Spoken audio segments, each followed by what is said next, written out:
اسبانيا سجلت بكل الطرق بكل الاشكال بكل الانواع، ايضا كان ذلك الهدف الرابع عن طريق كوكوريا الذي انتقل الى ريال مدريد من تشيلسي بعد ان تمكن المنتخب الاسباني من انهاء هذه المباراه برباعيه نظيفه، فوز مستحق.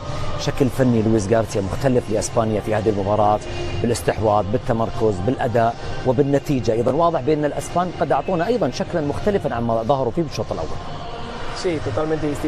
الأمور مختلفة تماما عن المباراة الأولى، بعزيمة أكثر وفريق متراص في الهجوم وفي الدفاع. ولما تهاجم بهذه الطريقة فهو لا يسمح للخصم أن يصعد. لما يخسرون الكرة فهم يسترجعونها بسرعة بضغط عال، وبقوا دائما قريبين من مناطق السعوديين، وهناك تبادل للكرات بسرعة وصعبوا الأمور على الخصم السعودي، ولم يستطع السعوديين أن ينظموا أنفسهم وأن يضغطوا على وسط ميدان. سجلنا مبكرا وهذا ساعد كثيرا وأعطى ثقة عالية للاعبين، وهكذا استطاع الفريق أن يحصل على الكرة أكثر بأريحية بصبر وتأني، وجاءت الأهداف. الشوط الأول كان 3 أهداف.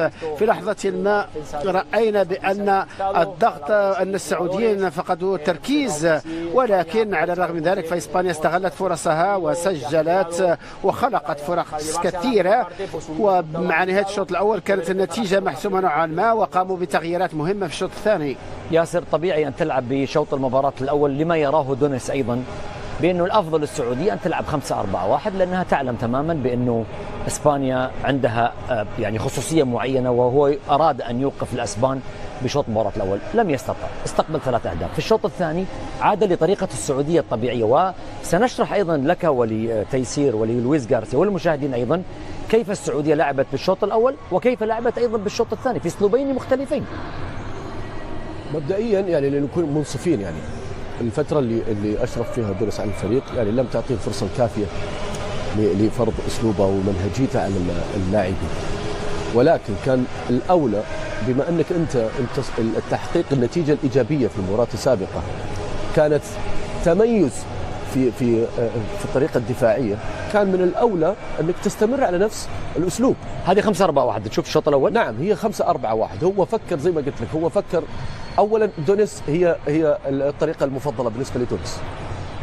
هو أتى أول مرحلة قدومه إلى المملكة العربية السعودية جاءت في نادي الهلال. أنا أشرف على تدريبي في 2014 كان أو 2015، وهنا تغيرت الطريقة. هو يعني تعجب اللعب بالخمسة أو الثلاثة مدافعين خلينا نقول، لكن الأهم هو ما هي الطريقة المناسبة للفريق ولا العناصر اللي أنت تملكها. أنت قدمت مستوى نوعا ما إيجابي دفاعيا في المباراة السابقة، كان من الأولى الاستمرار على بنفس الأسلوب اللعب، وحتى التغييرات في التشكيلة. هو أخرج أهم لاعب في هذه المنظومة اللي هو كلب.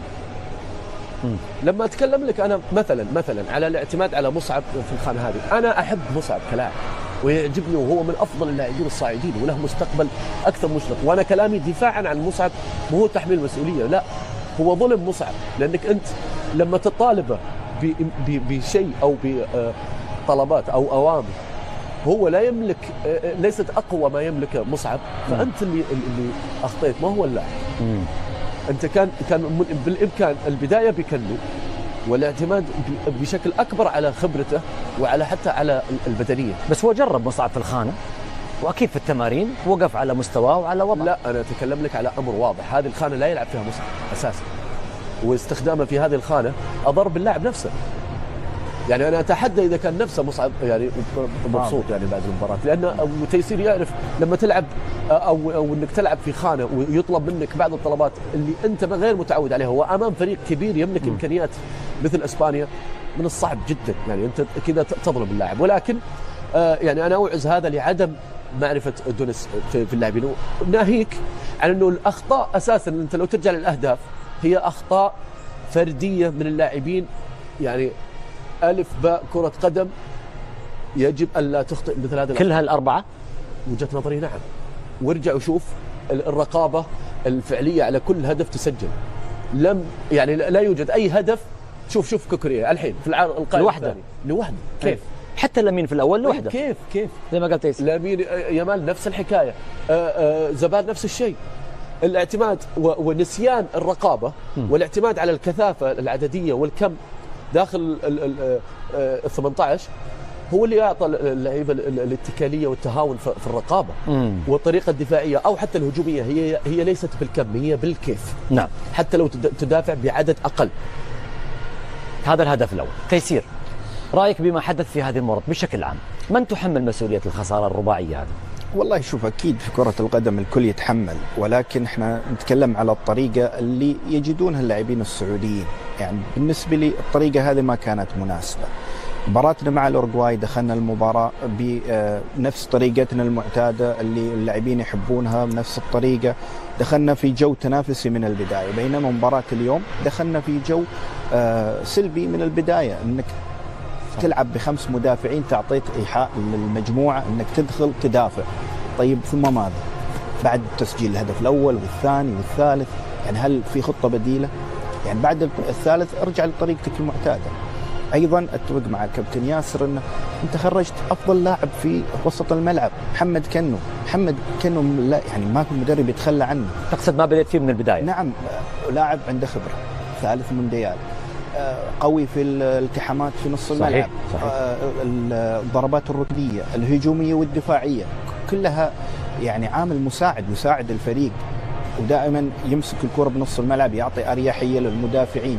بينما في خلال طوال الشوط يعني ممكن الأسبان هدوا الرتم، يعني المباراة كانت تروح إلى نتيجة أكثر من كذا، ولكن بعد تغيير الطريقة في الشوط الثاني إلى 4 ونزل اللاعبين اللي كان بدوا في المباراة السابقة، محمد أبو الشمات، محمد كنو، تغير نوعا ما يعني المنتخب السعودي، ولكن بعد يعني نتيجة ثقيلة أكيد من المستحيل أن احنا نرجع للمباراة اللاعبين محبطين داخل الملعب. هذا اللاعب السعودي ما يحبها. أنا أكلمك من واقع تجربة أن اللاعب السعودي يحب الجو التنافسي. صحيح حتى لو لعبنا بطريقة 4-3-3 المعتاد من بداية، كفة الأسبان هي يعني هي ممكن الأرجح، ولكن أنا أقصد على الظهور بالمستوى بشكل أفضل. نعم. هكذا كانت التغييرات التي أجراها دونيس في ثنايا هذه المباراة، وتحديدا منذ بداية شوط المباراة الثاني وحتى نهايته، والذي قام أيضا بتغيير طريقة وغير الشكل أيضا وغير الأسلوب، ولكن الخسارة حضرت برباعية للمنتخب الأسباني. دعونا نذهب لنستمع لحديث دونيس مدرب السعودية. ياسر انه انت خرجت افضل لاعب في وسط الملعب، محمد كنو لا يعني ما في مدرب يتخلى عنه. تقصد ما بدأت فيه من البداية؟ نعم، لاعب عنده خبرة، ثالث مونديال، قوي في الالتحامات في نص الملعب. صحيح. الضربات الركنية الهجومية والدفاعية كلها يعني عامل مساعد يساعد الفريق، ودائما يمسك الكرة بنص الملعب، يعطي أريحية للمدافعين. بينما في خلال طوال الشوط يعني ممكن الأسبان هدوا الرتم، يعني المباراة كانت تروح إلى نتيجة أكثر من كذا، ولكن بعد تغيير الطريقة في الشوط الثاني إلى 4 ونزل اللاعبين اللي كان بدوا في المباراة السابقة، محمد أبو الشمات، محمد كنو، تغير نوعا ما يعني المنتخب السعودي، ولكن بعد يعني نتيجة ثقيلة أكيد من المستحيل أن احنا نرجع للمباراة اللاعبين محبطين داخل الملعب. هذا اللاعب السعودي ما يحبها. أنا أكلمك من واقع تجربة أن اللاعب السعودي يحب الجو التنافسي. صحيح حتى لو لعبنا بطريقة 4-3-3 المعتاد من بداية، كفة الأسبان هي يعني هي ممكن الأرجح، ولكن أنا أقصد على الظهور بالمستوى بشكل أفضل. نعم. هكذا كانت التغييرات التي أجراها دونيس في ثنايا هذه المباراة، وتحديدا منذ بداية شوط المباراة الثاني وحتى نهايته، والذي قام أيضا بتغيير طريقة وغير الشكل أيضا وغير الأسلوب، ولكن الخسارة حضرت برباعية للمنتخب الأسباني. دعونا نكرم السعودية بالتأهل للدور القادم والانتصار على الرأس الأخضر. استمعت لحديث لويس غارسيا وأيضا لحديث دونيس، وقال بأنه من الدروس المستفادة من خلال هذه المباراة ياسر بأننا أن نتعامل مع المباريات بشكل أفضل، ليس بمثل هذا التعامل الذي تم التعامل فيه. يعني إذا تسمح لي يا أبو زياد، أنا عندي يعني خلينا أتكلم يعني في أمر ثاني اللي هو المصلحة العامة بالنسبة للاعبين. الآن وقعت الخسارة، صح.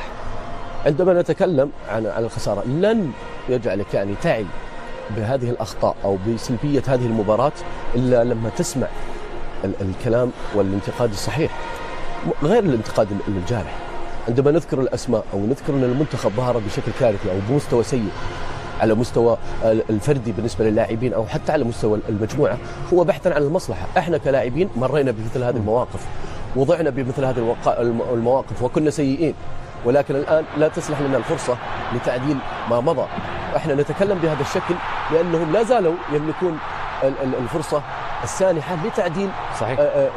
هذه الاخطاء. هذه المساحة. هم لاعبين على قدر الامكانيات، اللاعبين على قدر المسؤوليه، نثق فيهم، يقدمون كل ما يملكون. نعي تماما ان ليس هناك اي تخاذل، ولكن عليهم ان يعون الان تماما انهم لا يقدمون نصف امكانياتهم. مهما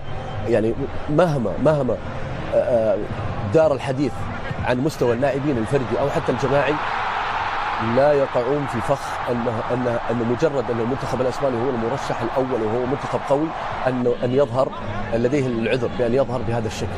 ابدا، انت لاعب تملك كل الامكانيات على الاقل لتظهر نفسك، يعني ولكن لا تقع في مثل هذه الاخطاء السهله البسيطه جدا التي لا تكررها اساسا، ولكن التركيز ومحاوله العوده وتصحيح الاخطاء، التصحيح يعني الاخطاء والعيوب ما بينك وما بين نفسك والاعتراف فيها.